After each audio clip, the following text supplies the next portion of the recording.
There is no like true life work-life balance because our lives are busy. Yeah. Like, to be frank, like mine's a shit show Yeah. 90% of the time. So welcome back to She's Homemade. We're your hosts. I'm Brooke. I'm Andrea. And we are in a new space today, if you haven't noticed. So thank you to She Workshops, Jana, for lending out her She Workshop to us today. We might be in here for the foreseeable future because we like it a lot. So yeah. And it has been a hot minute since we've been on. It has. So yeah, I'm excited to dive in. Yeah, for sure. What are we talking about today? I think today we'll be talking about just time management as both a business owner, as a busy mom, how we kind of like fit everything into our weeks. I think day is like a tough way to put it because I'm like nothing really gets done in our day. But I'm like by the end of the week, how we kind of fit everything in that we need to. Yeah.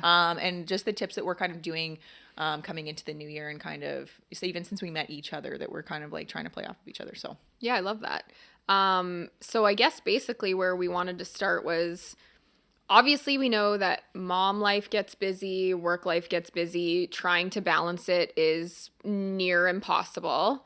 So like kind of how we combat it and kind of tips and tricks that we've learned along the way as to what works, what doesn't work. And we'll break it up a bit today too. Yeah. Like I think, you have your kind of few things that you're doing and we'll kind of talk about our personality types just a little bit to kind of give everybody a sense of because we are very different in that regard. We work well together. That's why though. We do. So if you want to start, I'm like, what, and I know you've spoken about it before. You did a speech about it. We've talked about it before. And I think it's really like informative and I took a lot from it. So specifically what you do on like a week to week basis that kind of keeps you in check and how you kind of fit both your mom life, your home life, and also like now we're running two businesses, not just one. Yes. And how you kind of fit both of those in. Yeah, sure. So it is actually like a renowned kind of topic called time blocking that I do. But it's such a simple process. It takes a little bit to kind of get started and implement it. But then once it's in place, it's really a set and forget. And I really just kind of work it every week. So basically you take your week's calendar and you break it up. I break it up into hours. There are different studies that say like breaking work up into 25-minute sections and then giving yourself 5 breaks. I can't remember what that's called, but it's 25. Mentally, that's a lot though. And like, to be honest with you, I just don't get enough done in the 25 minutes. I find that an hour is enough time that you can get into a groove, you can do some work, and then you are ready for a break. And a break doesn't necessarily mean a break. It means a break in what you're doing. So it's like switching to something else. So what I needed to do to stay on top of my home life, my cleaning, my chores, and my work was I broke down, and maybe I'll like do a little show and tell, and we can put something at the bottom of the screen and about my calendar. And just to clarify, you do this in your do you use Google or Google or Outlook calendar? Yeah, you do it in like an online platform. Yeah, I do. Yeah. And so basically, I break down the hours of my work day. I do 9 o'clock until 5 because my day doesn't start until 9 o'clock when my kids are in school. Yeah. Whatever I do before then is bonus. So if I happen to wake up and do a workout, great. If I happen to wake up and get work done, great. But really, like this calendar doesn't start until 9 a.m. And I block out my time. I do the first hour, I'll do real estate client work. So any of my ongoing clients, I check in with them. I try and find homes for them. I'm always taking care of my clients in that first hour. And then for the next hour, I'll break it up because then it's a lot of real estate at one time. And then I'll switch to She's Homemade social media. Okay. And then I'm looking at for an hour, I do this. And then the other thing is that like, because like I'm at home all day, it's really easy to get derailed. It's really easy to pass a load of laundry and be like, oh my God, I need to go do this. You can't. You have to be a little bit more disciplined when it comes to your work because you are in a work week and in a work day. And if you don't do it, it's not going to get done. No one's on your back to say, get this work done. Totally. Especially when you're an entrepreneur. So Yeah, so I actually have a time block from 1 o'clock till 2 o'clock in the afternoon, and it's chores. And I stop my work. I don't do real. I mean, you have to be flexible, but this is where the time swapping comes in too. So it's like I do my chores in that day. I don't look at the chores until that time. But say, for example, if I have showings booked in the afternoon, I don't take that chore chunk out of my calendar and just erase it. I have to move it. I have to find space for it. Yeah. And so whether that is, at 4 till 5 today, I was going to work out. Say, for example, if I worked out that morning, then I've got that free block of time. So I always have 1 hour free in the day that I can tweak my schedule. Yeah, which to be honest, you need with kids too. You have to. Like if you all of a sudden need to like pick them up early or like whatever, you need to be able to move some stuff around. Happens so often. Do you find that you move stuff around a lot, or is it really rigid? No. Okay. Well, there's certain things that are very rigid. Yeah. Usually my mornings are easier to keep rigid and keep the same. But this is something like, so I'm a very type A personality. It was really hard for me to wrap my head around the let's move things around. Things aren't set in stone. Yeah. If you don't get to this today, just move it down. The other thing is too, it's like being flexible and not being so hard on yourself if you don't do certain things in the day, because That's why I said the week too. Because in one day, especially with like kids, like things come up, and I find even like with our businesses, it's like all of a sudden something gets like, we forget to post something on social media or like whatever, and then like, it's at the end of the day and we're like, okay, that has to get moved to tomorrow. Like, and that's why I think it's important sometimes to like, some people say like, dial it into like the hour, like not just the week, but the day, but the hour. And I'm like, I just feel as a mom and as somebody who's running like multiple businesses. Yeah. It is great to be like organized, but also like flexible. You have to give yourself grace. And I think getting it done by like the end of the week, and if you have to fit some stuff in on a Saturday that you didn't get through, like that's kind of where like what I have to. Yeah. Well, and that's the thing. So it's like, so say real estate clients was at 9 o'clock in the morning till 10, and I had a showing at 9 o'clock. I'm not going to stress myself out and be like, oh my God, I didn't do that today. I have it booked for the next day too. Yeah. So whatever I don't get done in that hour, that's my time for real estate. Yeah. If I'm showing, I count that as real estate. Yeah. So as long as I'm making sure that I have my time blocks in place for certain jobs or certain careers, then I'm not stressing myself out if I don't get something done. Obviously, things with like deadlines have to get done. And that's what like I recently started doing this, because I always have been very rigid in my calendar, but I used to only put meetings into it. Right. And I was like, okay, in between these meetings, I have free time. But then I'd be like, oh, I have some free time. Like maybe I'll make myself a snack and I'll use this to eat. And then, or, and then you kind of like you'd find different times to do things. And then all of a sudden by the end of the day, I would just forget things. I know. I'd be like, oh my God, I forgot that I was going to like do this for a client or something. Now I have to like work in the evening, because I could have done it during the day, but it just like blanked out of my mind. And that's why too, it's like having those times to time block, it makes you really sit down and be like, if this is my client hour, now it's like, okay, what do I need to do? And it's easier to remember than like, oh, I have a free 2 hours in the afternoon. Like, oh, I can like do laundry or whatever, which is important too. Like, I know, and that's the hard part. Yeah. It's super important, and you can't like let go of those tasks, because they're going to pile up, literally, laundry piles up. And so, but so the other thing that I do during those hours, so usually before 9 a.m., I'm obsessed with lists. You know this. I will wake up in the middle of the night and have things in my head that I either need to get done or I'm thinking about, and I'll send you lists. So I know, it's so funny. Like I'll wake up and I'll wake up at like 6 a.m. and I'm like, oh, I have a text from Andrea, and it's like you sending me a list at like 2 in the morning. I know. And I'm like, what is going on? Because I can't get back to sleep unless I get it out of my head and into a list. So I'm obsessed with lists. So and actually this is something that I learned from you. Yeah. Because going back to just personality types, we're very different. You're a type A person, and I'm OCD about like certain things. Like I really like a tidy house and blah blah blah. But when it comes to like my overall like demeanor and just whatever, like I would say I'm not a type A person. Right. I always say to people, like, I am a master procrastinator. And I actually just came to terms with this over the last, like, 6 months.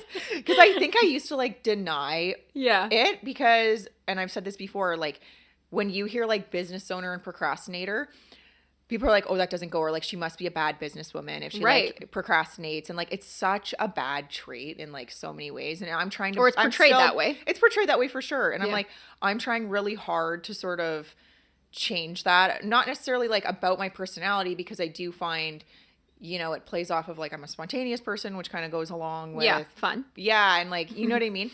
But one of the things that I took from you is to-do list, because I'm finding what I'm doing now is like I'm writing out everything in the morning and I'm like, this is what I have to do, and then I can very easily pinpoint what I know I'm gonna procrastinate on. It's the stuff that I don't like doing, right? Or that's like the, you know, the cold calling, the client stuff sometimes. And what I'll do is I'll literally circle it, or I'll put like it at the top of my list. Good. And I try to get it done first ASAP in the morning, so that the rest of my day too, my brain just like frees up. Because I find before I started doing this, I always had that in the back of my mind, like, I have to do this, but I don't want to. And then I like do something else. And then that one thing is still on my mind, like all the way throughout my day. And then if I don't get it done, now I'm going to bed at night being like, oh, I have to put this on like the first of my list because like I should have done this today. And then I'm mad at myself, right? Okay, so do you know what that's called? No. That's called an open loop. So I just learned about this, and it's very in line with to-do lists. Yeah. So I think mothers, especially women, have probably thousands of open loops across their life. But so your brain is wired to like things to be complete. Mm-hmm. And so sometimes to-do lists tend to, like, sometimes it stresses people out more because they now have a bunch of open loops and it stresses their brain out. Yeah. So all you have to do is either break those tasks down smaller and have a little bit more on your to-do list, but they're smaller tasks, so that instead of like keeping a loop open and your brain stresses out. That's me. Yeah. That's 100% me. Like, I like drag things on, like, and again, procrastinating like, and I'm getting better at it, but I'm like, I drag something on to the next day. And I think too, I'll have to implement that, because it is like one major thing that I have to do. And I'm like, if I just broke it into like, do this and then say if you had 3 things broken down into that and you only got 2 done, and you didn't get the 3rd done, but these 2 are complete in your brain, you would feel less stressed about it. Yeah. It's actually cool. That's like that feeling of like overwhelm. And I feel that a lot, like, especially when I start getting busier, because I have 45 tasks in my brain that have like not been completed. But that's what I found too. Like, when you started like doing all your to-do lists, I started writing down stuff too. And it takes away the stress slightly when you do write it down, because you're like, I can kind of get this out of my brain because I know I can like forget about it and then look back on my sheet. You know what I mean? Yeah. I'm also pen to paper. I love pen to paper. Obviously at 2 a.m. when my phone's beside me instead, I'll just do a text. But usually, so like in the morning, and I also don't overload my to-do list. I really try to keep it minimal, like 5-6 things in the day. Yeah. And then that you don't way, have 20, because you're like, you're not getting through that. Yeah. And we actually do, as women and mothers, probably have 20 things to do in the day. Yeah. But if you write down 5 and you get those 5 things done, not only are there no open loops because they've all closed, you've completed all of them and you scratch them off, you feel accomplished. Yeah, I was just gonna say, you feel a sense of like self-accomplishment. And and then you want to do it the next day. It feels good. Scratching that off the list feels good. Yeah, even like something really small, I think, is big. I write everything. I'll literally write like wipe the counters.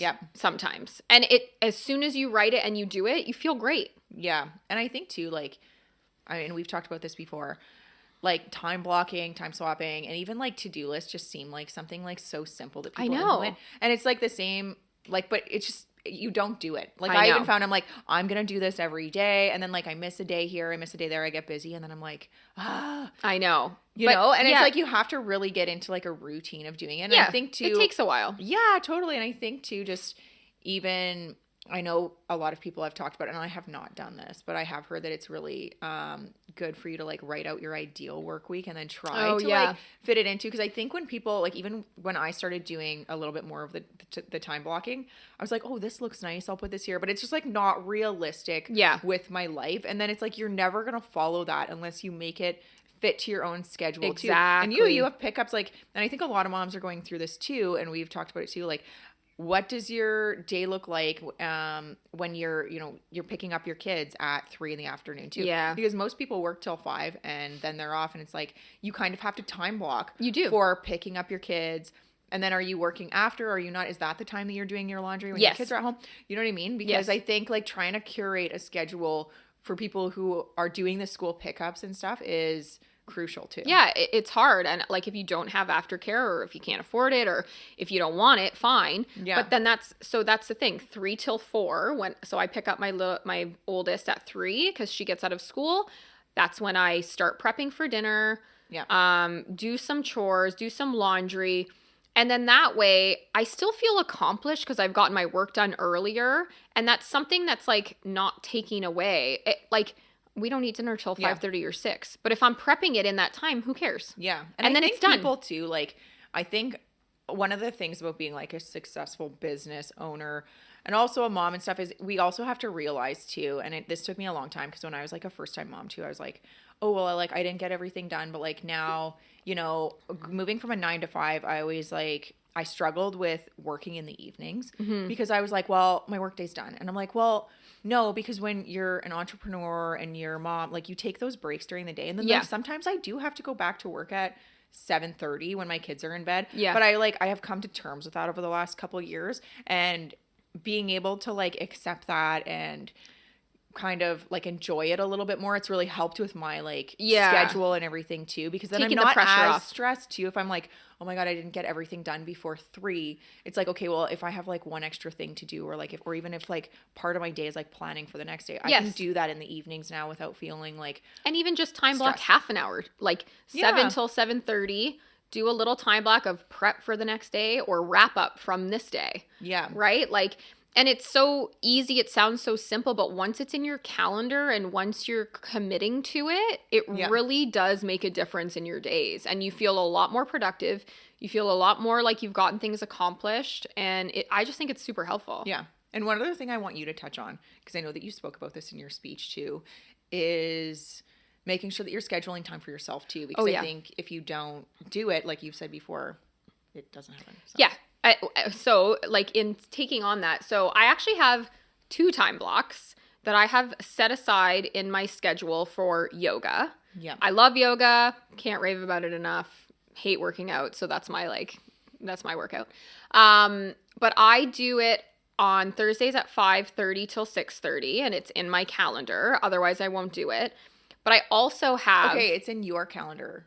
Yes. But do you share a calendar with your husband? Because I do. I know. I don't. Yeah. But he otherwise, knows. Okay, that's good then. Because like he obviously runs his own thing. Because I found too... and I'll let you kind of finish first, I guess, but then I'll touch on mine. But yeah. Well, and so he, whether it's the summer or the winter time, he either has golf or hockey every Wednesday. So Wednesdays are his nights. He goes out and does whatever he wants. And you know that when you're time blocking yes, too. Yes, exactly. Yeah. And so for me, I told him and we decided together that Thursdays are my nights. So I get to do my yoga. I love it. I need it.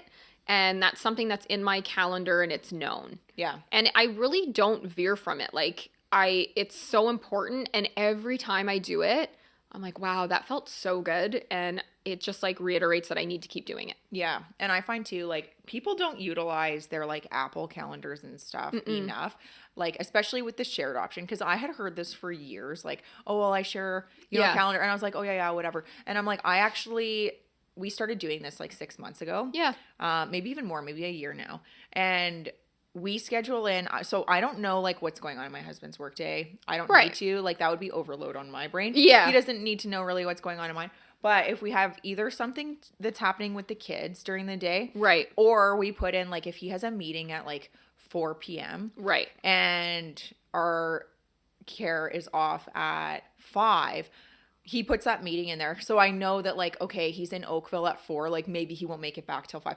So we kind of, or like same thing in the morning. So like if he has like something scheduled for 8, then I'm like, okay, he needs to leave at 7:30 or same for me. Like I'll put in only stuff that I know might like impact him or the kids. Then we have a shared calendar and I find that it's like so convenient because And we used to have like something on our fridge too. And it's like you forget to write on it. Yeah. And then like when you're out, you're like, oh, I'll put that in the calendar when I get home. And then you forget. And I find like we get notifications. Like, so if my husband puts something in it, if it's like 2 months out even, I'll get a notification and then I'm like, okay. And I take like kind of a mental note and I'm like, now we need to talk about it when we get home. I'm like, who's doing what? Or like, where are the kids going? Yeah. Or like, okay, now you have this like night that you're doing something, you have a meeting or you're going with your friends. Now, like I know that I have the kids or whatever. And I think that it's convenient. And I don't know, like when people are like, oh, I don't share that, I'm like, I don't know how you guys function. I mean, I just don't think my husband would use a calendar.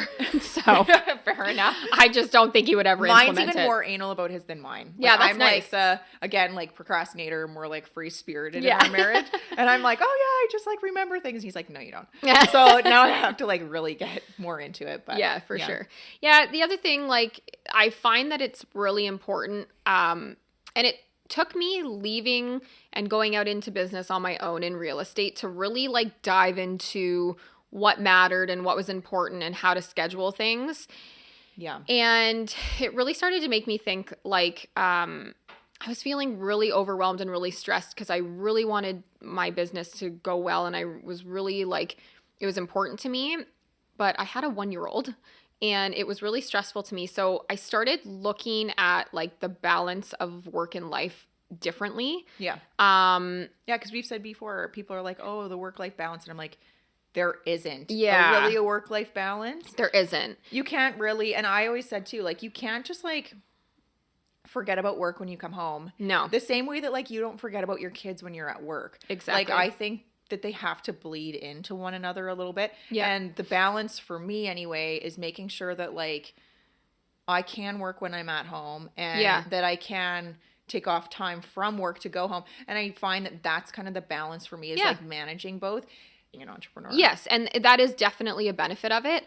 And really, like, I'm even talking like a little bit wider scope, and I'm looking at like my work-life balance as like my career and like my full that's cool. job in life. And I look at my work-life balance as a pendulum. Yeah. So instead of it having to be balanced, I look at it as like it swings back and forth. Yeah. So for me, I like my little one's almost 3. We're not having any more kids.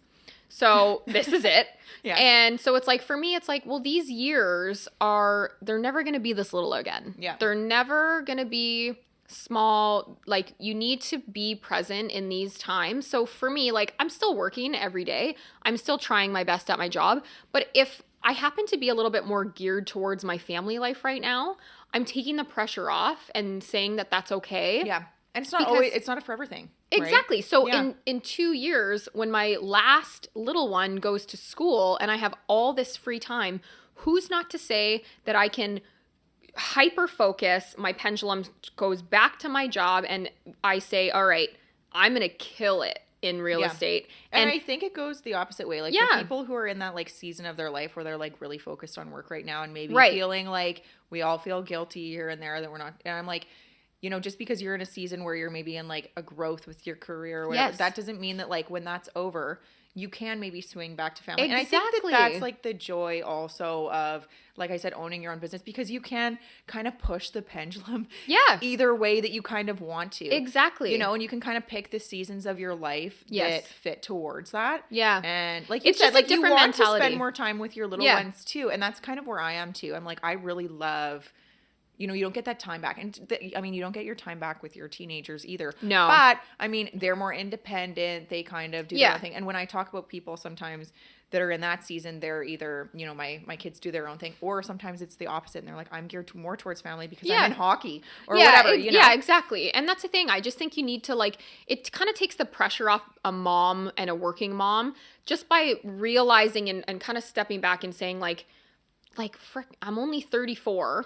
Totally. And if again, I'm still working every day, I still really want to do well in my job, but if my pendulum is a little bit more swinging towards my family life right now, that's okay, because in 2 years, I'll only be 36 and I have 20 more years of a career. I know. But you know what? I feel like that's also our culture right now too. Yeah. Like it's such like hustle. Yeah. Like everybody has to be a career woman. True. And I'm like, you know what? Sometimes we just have to take the pressure off of ourselves too. Like exactly. if you want to like take a chill pill this year and like really focus on your family. Yeah. Like nobody's looking down, or No, nobody should be nor anyway should- looking yeah. down and being like, oh, well, you're not focusing on your career. It's like, well, you know, everybody, like I said, there's seasons of life for everything. Yeah, and that's where the balance comes in. I totally you have agree. to, like, and again, no one should be judging anyone else's journey. Yeah, 100%. But, you know, whatever works best for you guys, and if in a year from now I decide, oh, you know what, my little list is independent enough, I actually feel like I can take on more work now,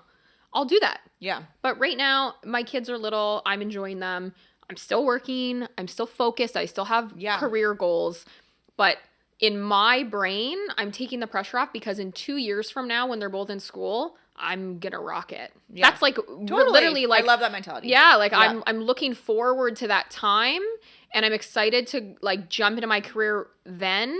Not that I'm not now. Yeah. But I am really enjoying it's also the little like kid. You have the confidence to know that like you're going to kill it in 2 years. You're not like, oh, like, do I need to be putting in, like, you know what I mean? Yeah, You're and the kind sense of like, of I'm time. gonna do this. Yeah. Because there's so many people, like, if you like, even like famous people and everyone talking about how like they didn't even start their like multi-million-dollar company until 40, 42, 50. Totally. So like there's so many opportunities. Like I don't know, it's like a time perspective that just kind of switched for me. That's why too, like, people have to stop like comparing themselves to everybody, because I mean, like, everybody has a different journey. Everybody is in a different stage of their life, and like even some people, you know, they put their family on hold to start their career, and that's like, you know, there's benefits to everything and also cons to everything. And I think if we just all like just take a step back, you know, try to understand everybody a little bit more, and also just like stay in your own lane. Like, sometimes it's not your business to like be in everybody else's. It's the pressures, and it's societal pressures. And I think moms have a lot of pressure on themselves. So really, it's just like kind of taking steps back, like zooming out and looking at your life as a whole, and trying to like be kind to yourself. Totally. Yeah. I think that's it for today, unless you want to. No, I like that. Yeah, me too. Thanks for joining us today in our new space. We're excited to keep going with this. Hopefully we'll be pumping out a lot more podcast episodes in the next little bit. Yeah. And yeah, thanks for joining us today. Make sure that you subscribe. We're on YouTube, Spotify, Apple Music, or Apple Podcasts. And yeah, thanks for joining us. Thanks.